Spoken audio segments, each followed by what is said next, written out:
राधे कृष्णा आप सभी को। आज की वीडियो में हम सुनेंगे गणेश चतुर्थी व्रत कथा। सनातन धर्म में किसी भी शुभ कार्य की शुरुआत से पहले गणेश पूजन किया जाता है। भाद्रपद मास के शुक्ल पक्ष की चतुर्थी को गणेश चतुर्थी मनाई जाती है। धार्मिक दृष्टि से कई पौराणिक कथाएं प्रचलित हैं, जिनमें से एक पौराणिक कथा ये भी है। पुराणों के अनुसार एक बार सभी देवता संकट में घिर गए और उसके निवारण के लिए वे भगवान शिव के पास पहुँचे। उस समय भगवान शिव और माता पार्वती अपने दोनों पुत्र कार्तिकेय जी और गणेश जी के साथ मौजूद थे। देवताओं की समस्या सुनकर भगवान शिव ने दोनों पुत्रों से प्रश्न किया कि देवताओं की समस्याओं का निवारण तुम दोनों में से कौन कर सकता है। ऐसे में दोनों ने एक ही स्वर में खुद को इसके योग्य बताया। दोनों के मुख से एक साथ हाँ सुनकर भगवान शिव भी असमंजस में पड़ गए। वह ये सोचने लगे कि दोनों में से किसे यह कार्य सौंपा जाए, और इसे सुलझाने के लिए उन्होंने कहा कि तुम दोनों में से सबसे पहले जो इस पूरी पृथ्वी का चक्कर लगाकर आ जाएगा वही देवताओं की मदद करने जाएगा। शिवजी की बात सुनते ही कार्तिकेय अपने वाहन मोर पर बैठकर पृथ्वी का चक्कर लगाने के लिए निकल गए। लेकिन गणेश जी सोचने लगे कि मूषक पर बैठकर वह कैसे जल्दी पृथ्वी की परिक्रमा लगा पाएंगे। बहुत सोच विचार के बाद उन्हें एक उपाय सूझा। गणेश जी अपने स्थान से उठे और अपने माता पिता भगवान शिव और माता पार्वती की 7 बार परिक्रमा करके बैठ गए और कार्तिकेय के आने का इंतज़ार करने लगे। गणेश जी को ऐसा करता देख सब अचंभित थे कि आखिर वो ऐसा करके आराम से क्यों बैठ गए हैं। भगवान शिव ने गणेश जी से परिक्रमा ना लगाने का कारण पूछा, तो उन्होंने कहा कि माता पिता के चरणों में ही समस्त लोक है। उनके इस जवाब से सभी दंग रह गए।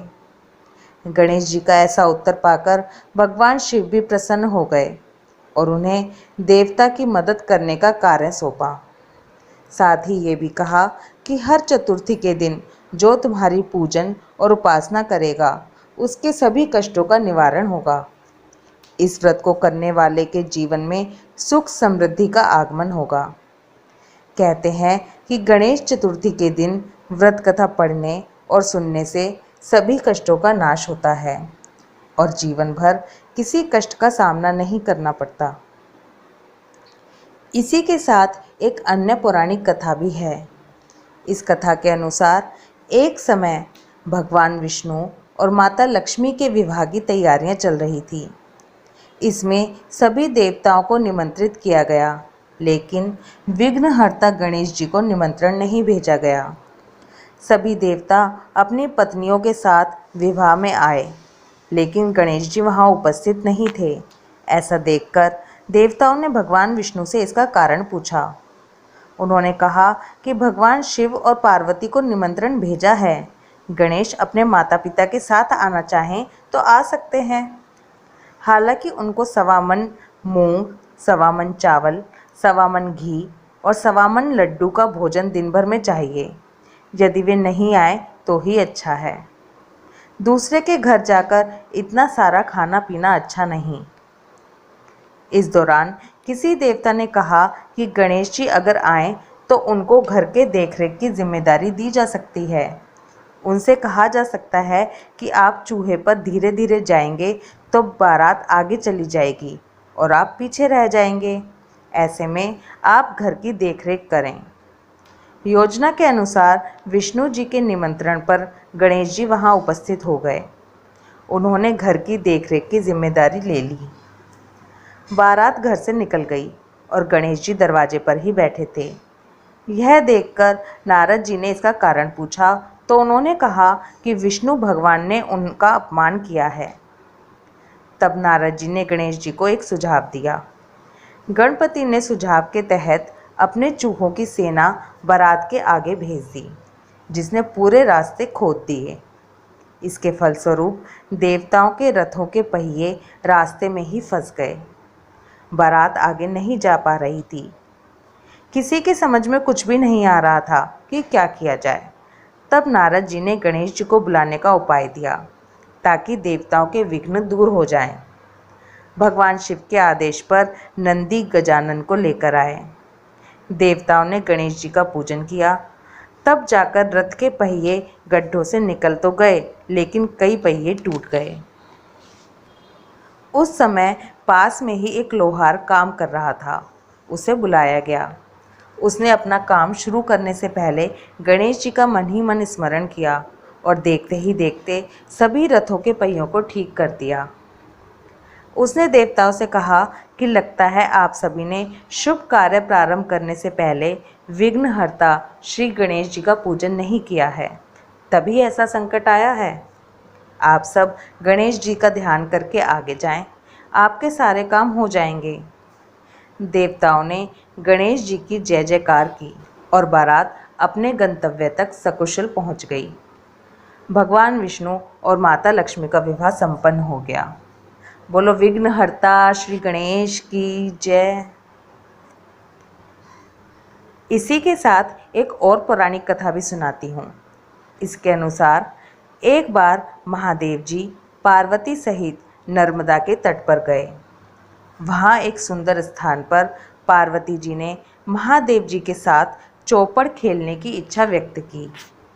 तब शिव जी ने कहा, हमारी हार और जीत का साक्षी कौन होगा? पार्वती ने तत्काल वहाँ की घास के तिनके बटोरकर एक पुतला बनाया और उसमें प्राण प्रतिष्ठा करके उससे कहा, बेटा हम चौपड़ खेलना चाहते हैं, किंतु यहाँ हार जीत का साक्षी कोई नहीं है, अतः खेल के अंत में तुम हमारी हार जीत के साक्षी होकर बताना कि हम में से कौन जीता और कौन हारा। खेल आरंभ हुआ। दैव योग से तीनों बार पार्वती जी ही जीतीं। जब अंत में बालक से हार जीत का निर्णय कराया गया तो उसने महादेव जी को विजयी बताया। परिणाम स्वरूप पार्वती जी ने क्रोध में आकर उसे एक पांव से लंगड़ा होने और वहाँ के कीचड़ में पड़ा रहकर दुख भोगने का शाप दे दिया। बालक ने विनम्रता पूर्वक कहा, माँ मुझसे अज्ञानवश ऐसा हो गया है, मैंने किसी कुटिलता या द्वेष के कारण ऐसा नहीं किया, मुझे क्षमा करें तथा शाप से मुक्ति का उपाय बताएं। तब ममता रूपी माँ को उस पर दया आ गई और वे बोली, यहाँ नाग कन्याएं गणेश पूजन करने आएंगी, उनके उपदेश से तुम गणेश व्रत करके मुझे प्राप्त करोगे। इतना कहकर वे कैलाश पर्वत चली गईं। 1 वर्ष के बाद वहाँ श्रावण में नाग कन्याएं गणेश पूजन के लिए आईं। नाग कन्याओं ने गणेश जी का व्रत करके उस बालक को भी व्रत की विधि बताई। इसके बाद बालक ने 12 दिन तक श्री गणेश जी का व्रत किया। तब गणेश जी ने उसे दर्शन देकर कहा, मैं तुम्हारे व्रत से प्रसन्न हूँ, मनोवांछित वर मांगो। बालक बोला, भगवान मेरे पाँव में इतनी शक्ति दे दो कि मैं कैलाश पर्वत पर अपने माता पिता के पास पहुँच सकूँ और वे मुझ पर प्रसन्न हो जाएं। गणेश जी तथास्तु कहकर अंतर ध्यान हो गए। बालक भगवान शिव के चरणों में पहुँच गया। शिव जी ने उससे वहाँ तक पहुँचने के साधन के बारे में पूछा। तब बालक ने सारी कथा शिव जी को सुना दी।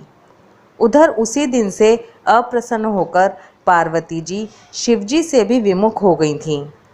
उसके बाद भगवान शंकर ने भी बालक की तरह 21 दिन पर्यंत श्री गणेश जी का व्रत किया, जिसके प्रभाव से पार्वती जी के मन में स्वयं महादेव जी से मिलने की इच्छा जागृत हुई। वे शीघ्र ही कैलाश पर्वत पर आ पहुंची। वहां पहुंचकर पार्वती जी ने शिव जी से पूछा, भगवान आपने ऐसा कौन सा उपाय किया जिसके फलस्वरूप मैं आपके पास भागी भागी आ गई हूँ। शिव जी ने गणेश व्रत का इतिहास उनसे कह दिया। तब पार्वती जी ने अपने पुत्र कार्तिकेय से मिलने की इच्छा से 21 दिन पर्यंत 21-21 की संख्या में दूर्वा, पुष्प तथा लड्डुओं से गणेश जी का पूजन किया। 21वें दिन कार्तिकेय स्वयं ही पार्वती जी से आ मिले। उन्होंने भी माँ के मुख से इस व्रत का महात्म्य सुनकर आगे व्रत किया। ये थी गणेश भगवान की 3 पौराणिक कथाएं। हिंदू धर्म में गणेश चतुर्थी का विशेष महत्व होता है।